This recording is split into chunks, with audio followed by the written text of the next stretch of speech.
Well, I came there from Leeds Infirmary after having an operation to scoliosis. I was basically there for a month in Leeds Infirmary, and then they sent me here, and I was here for approximately 8 months.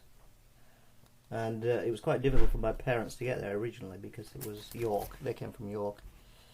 They had to come by. I think my father said there was a train and 2 buses before they could get there. I know it says in this book that parents were only allowed there once a month. Do you remember that being the case? I remember my parents were not there very often. But I can't remember whether it was because of this rule, which was certainly in place early on, or whether it was because they had difficulty getting there. But certainly there was a lot of weekends when there was other parents there but mine weren't. But the nurses were great, and on the whole I always remember it as a happy time, a good fun time, because there was lots of other kids there and we used to get up to mischief. I think the drive past the wards was on a slight slope. I remember one incident where me and another boy had some balloons, and we filled these balloons with water and rolled them down the drive. And as they went, of course, they started to bounce, eventually burst. A few other memories, for instance, the one where I would hide under the ward, away from the hairdresser when he came round. Was it the photograph that brought that It back? was the photograph that, where you could see they're on stilts. So haircut day there was. Haircut day was a nightmare. Yeah, it still is, actually. Well, as you can see, I always leave it until it really needs it. But of course you get found eventually. And you were there in the 60s? About 1960, I would say, because I was 10. I've just spoken to Betty and she doesn't quite know if she remembers me or not, but I think I would have stood out a bit because, see, these kids, most of them have got these like calipers and splinters on their legs, whereas I had a sort of a leather corset with these steel rods around, holding the neck up to try and keep the spine straight. So that couldn't have been easy to move about in. No, it wasn't, no, but you still managed to have fun. at least I could get up and walk around, and lots of these kids couldn't, you see. So there was a few of us that could move about.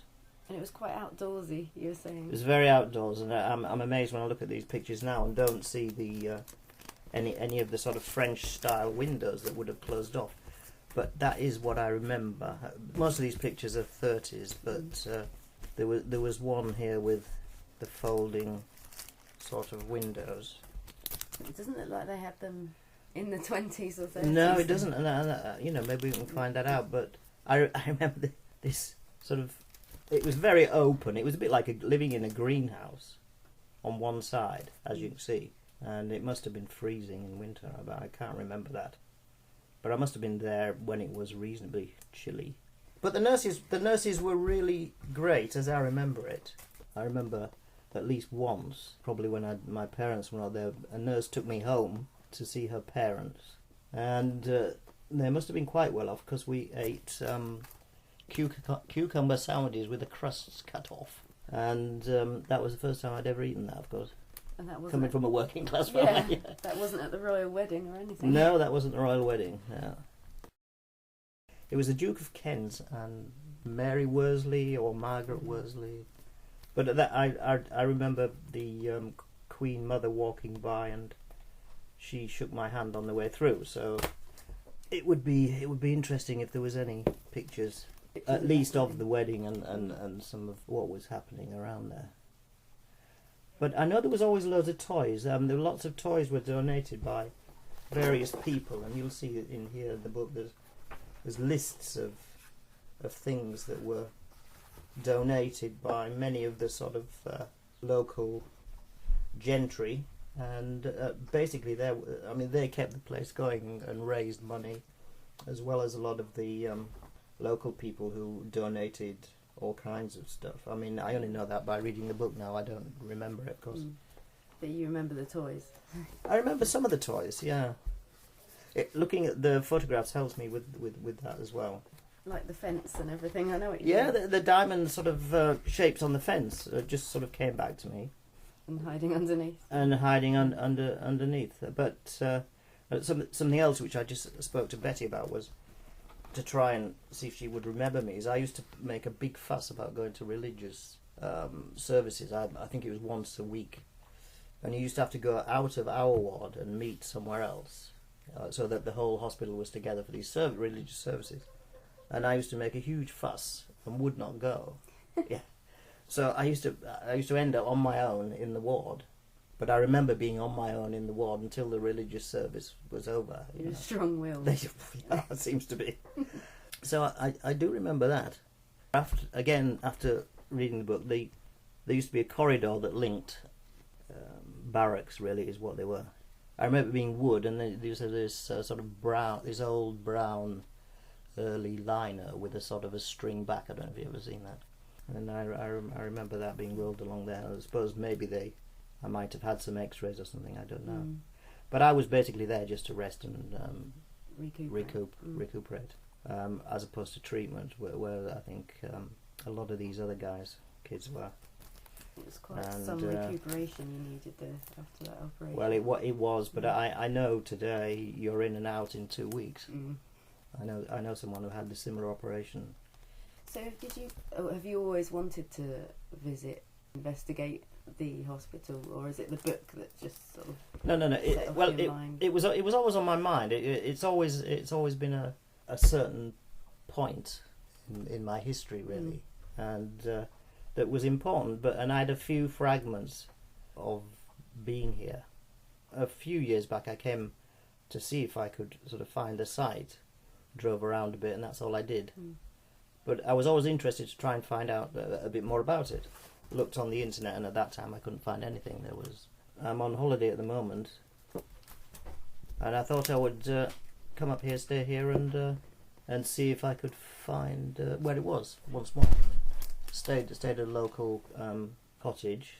Just started asking, and then all of a sudden I picked up the book, and here I am at the museum. Because they did also used to. There was a teacher there who used to do some basic lessons. But obviously that was being 8 months there at that time, which of course really interfered with what was then called the 11 plus. Yeah. And so after being there, when I came out, I was just in between sort of junior school and secondary modern, and I remember then having to go off and do the 11 plus examination in order, so they could place me in the next school. But obviously my education had suffered a bit. I'm not saying it would have been wonderful, but but they did try. I mean, they did give us a bit. I also drank my first coffee there. God knows what it was in 1960. But I do remember having coffee and thinking that was quite sort of sophisticated. There was a milky sort of coffee. Yeah, all the beds. This is the sort of bed I remember, and that is the boys' ward. Look, I'm sure they were the same beds because they didn't have that much money to splash out. It was almost a charitable thing, really.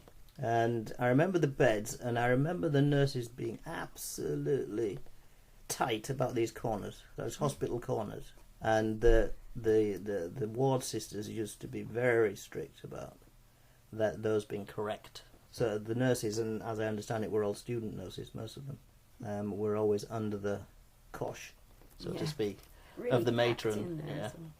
But as you can see, I mean, just looking from that, there's it's quite a sort of community sort of thing, not like today in the same way at all.